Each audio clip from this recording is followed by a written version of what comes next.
Sa touche kwa di men, mesye. E bon tete. Nan, baga, men, mwen ate ti ba Jezi. Bay, kon sa, mesye, pa mwen le travay la.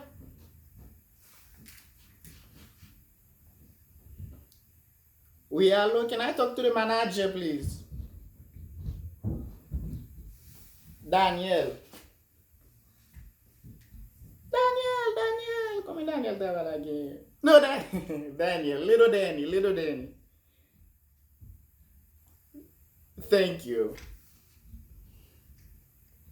Oh, manager, how are you? Not good at all. I'm giving up. I'm giving down. Yeah. Vomit.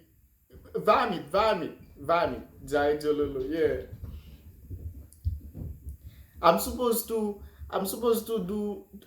work tomorrow. Double. I will not come. Bakavini. No, I will not come. I'm too loud. Baba Lefo, not anybody. No, I'm talking to you, manager. I'm talking to you. I'm living alone in my house with my bulldog. Right? Do you hear him?